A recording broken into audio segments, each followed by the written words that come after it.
Então, dos versículos 26 ao 28, o profeta explicou cada uma das palavras. Esta é a interpretação daquilo. Então, Mene, contou Deus o teu reino e acabou. Tekel, pesado fosse na balança e fosse achado em falta. Pérez, dividido foi o teu reino e deu seus medos e aos persas. Se essas palavras estivessem claramente escritas ali, desse jeito, então eles leriam e saberiam o significado. Porque Mene tem um significado, Tekel tem um significado, Ufazim tem um significado.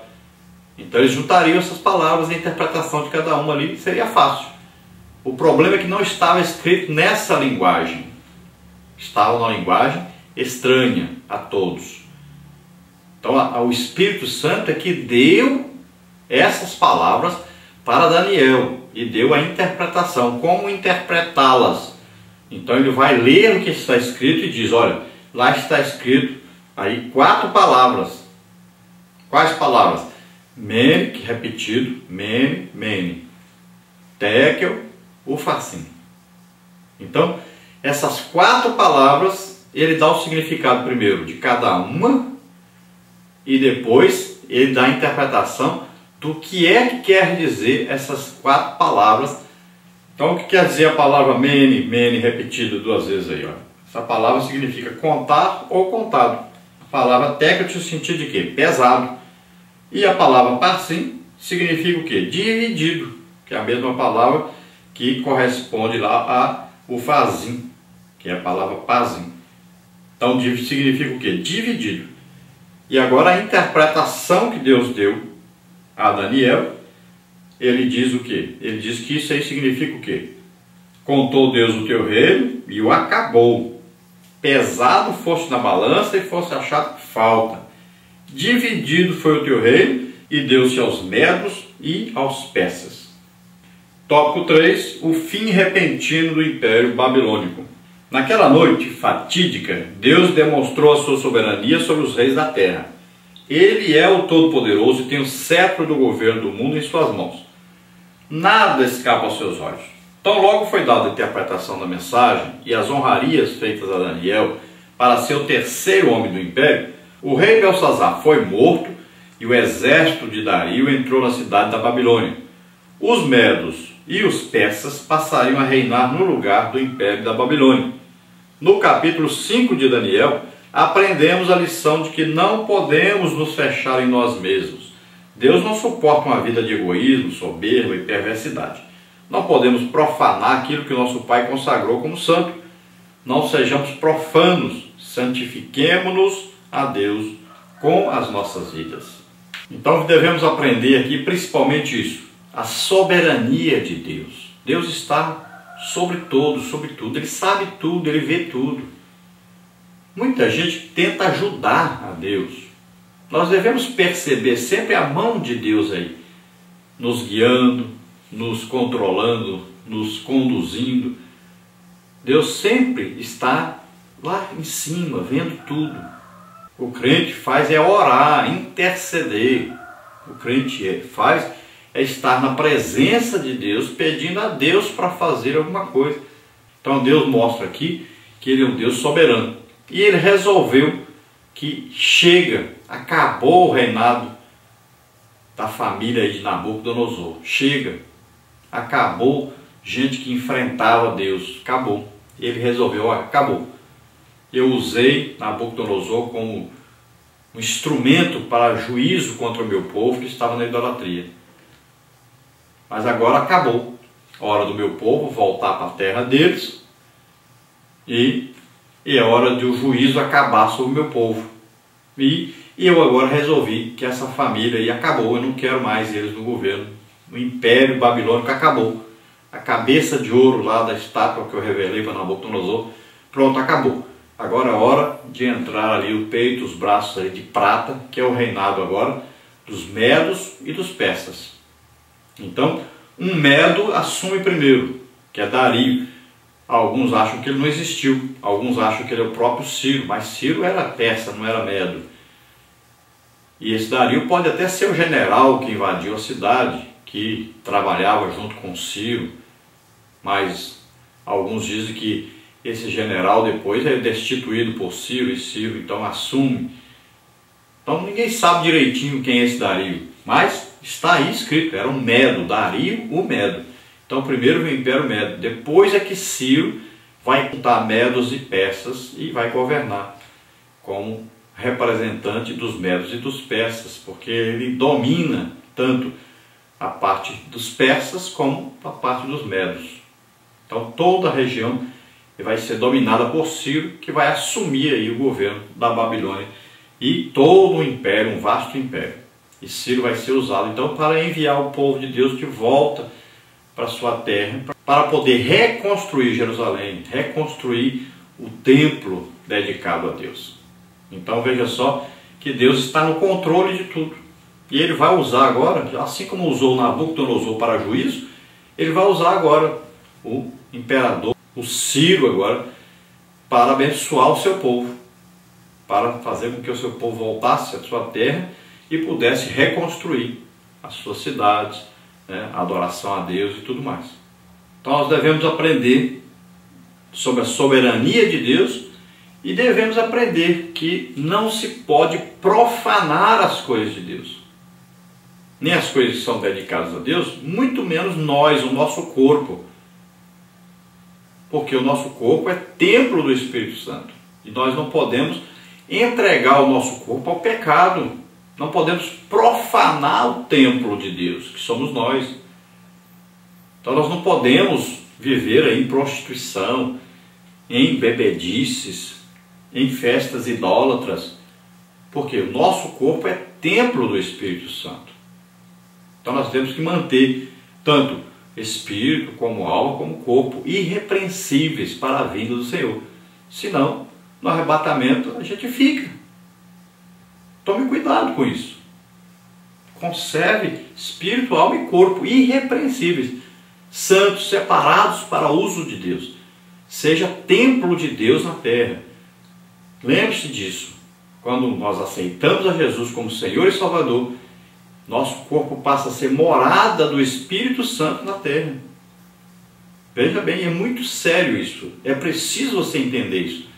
Você não pode profanar o seu corpo. Aí na conclusão diz assim: a opulência da Babilônia, a crueldade de Belsazar e as orgias do rei tipificam uma vida tremendamente fechada em si mesma. A intervenção de Deus em meio àquela festa profana demonstra que ele não admite a soberba e o egoísmo. O Pai Celestial, em Jesus Cristo, julgará todos os que se mostram soberbos e arrogantes. A queda do Império Babilônico é uma lição para todos nós. Um dia, quando da segunda vinda gloriosa de Jesus, todos os povos serão julgados pelo nosso Senhor. Então aquele sistema mundano da Babilônia, veja bem, não quer dizer que esse sistema acabou. Porque a Bíblia em Apocalipse fala sobre a volta desse sistema babilônico, que é essa maneira de viver independente de Deus, essa soberba, essa opulência, esse modo de viver que quer viver separado de Deus e confrontando Deus, profanando as coisas de Deus. Veja bem que o anticristo vai profanar o templo, vai colocar lá uma imagem sua lá dentro. Então veja só que em Apocalipse mostra que esse mesmo espírito babilônico vai ainda assumir o governo da terra novamente. Então tudo isso tem data para acabar. O que nós estamos vivendo hoje, que existe aí no mundo, tem data para acabar. Deus está no controle e já já ele vai interferir. Assim como ele interferiu na festa de Belsazar, ele interferiu em Sodoma e Gomorra. Então ele vai interferir. Ele interferiu todas as vezes que ele julgou que estava necessário interferir, que era uma situação que tinha que acabar, que tinha que ser mudada, ele interferiu. Então, Deus vai interferir já já. Jesus está chegando aí. Então vai ser uma interferência direta de Deus, o arrebatamento da igreja. Deus vai mostrar: esse povo aqui é meu povo. Eu vou trazê-los para mim. Na terra vai haver um império satânico, mas também tem um prazo. E depois Jesus vem e acaba com esse império satânico e vai instituir o seu próprio império, o seu próprio governo durante 1000 anos. No final desses 1000 anos, novamente há uma interferência, porque Satanás é solto, vai conquistar um monte de gente e Deus vai interferir e vai mudar toda a situação. Vai definitivamente mudar a situação. Aí então haverá o grande trono branco, onde todos serão julgados. E quem seguiu Satanás vai junto com ele para o lago de fogo e enxofre. E para sempre nós estaremos com Deus na cidade maravilhosa chamada Nova Jerusalém. Estaremos para sempre com o Senhor.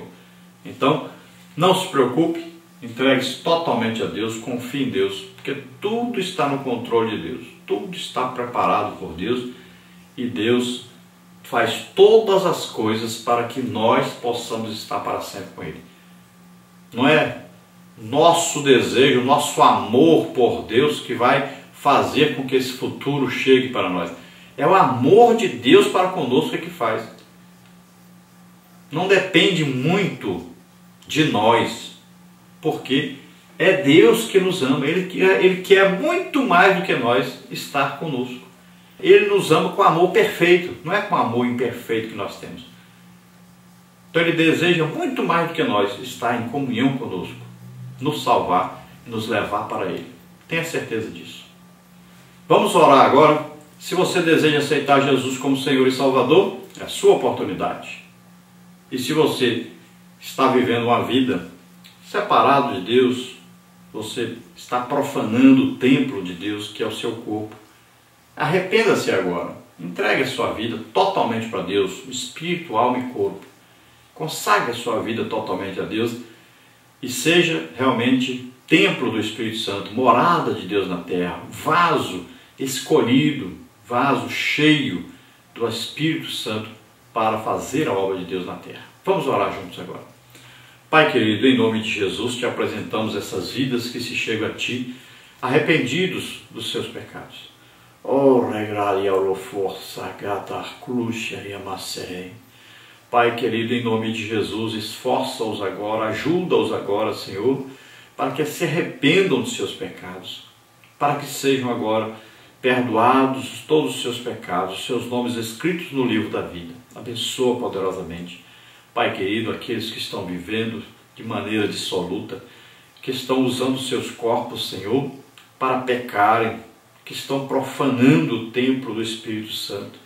Ó Deus, tem misericórdia agora, em nome de Jesus. Ajuda, Senhor, aqueles que se arrependem agora, que se chegam a Ti, que resolvem consagrar agora suas vidas, seus corpos, para serem usados por Ti, para serem moradas do Espírito Santo na terra.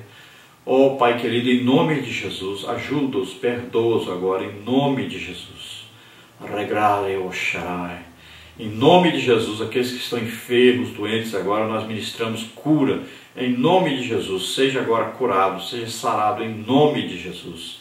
Pai, nós te agradecemos mais uma vez pela oportunidade de estarmos aprendendo de Ti, em nome de Jesus. Amém. Glória a Deus. Aleluia. Olha, se você deseja nos convidar para estarmos aí em sua igreja, então nos convide, estaremos aí com todo prazer, toda alegria, ministrando sobre escola bíblica dominical, um curso de professores, de interessados, né? Aí podemos estar aí pregando sobre missões, sobre família. Então você nos convide, estaremos aí. Podemos estar sempre aí nos fins de semana somente. Então podemos sair daqui na sexta para voltarmos na segunda pela manhã. E podemos levar então até você o ensino para professores. Podemos pregar à noite, se você deseja, no sábado, no domingo. E podemos fazer a escola bíblica dominical. Podemos dar palestras sobre dons do Espírito Santo também, dependendo do seu desejo, da sua necessidade. Podemos estar aí. Nós sempre oramos por cura, por batismo, por libertação, por salvação, em todos os lugares que nós vamos. Também pedimos que o Espírito Santo conceda dons do Espírito Santo a todos. Então, nos convide, estaremos aí. Lembrando que nós não cobramos nada. Eu moro em Imperatriz, Maranhão. Aqui nós temos, se for longe, nós temos aqui a Gol, a TAM e a Azul. E você então veja aí a passagem. Sempre é melhor comprar a passagem 3 meses antes do evento para ficar bem baratinho. Aproveite as promoções. E se for perto de Imperatriz, nós vamos em nosso veículo mesmo. Então nos convide, estaremos aí com você. Veja aí a nossa agenda para você ver Ano que vem nós não temos nada marcado ainda, e nós ainda temos alguma data que agora em dezembro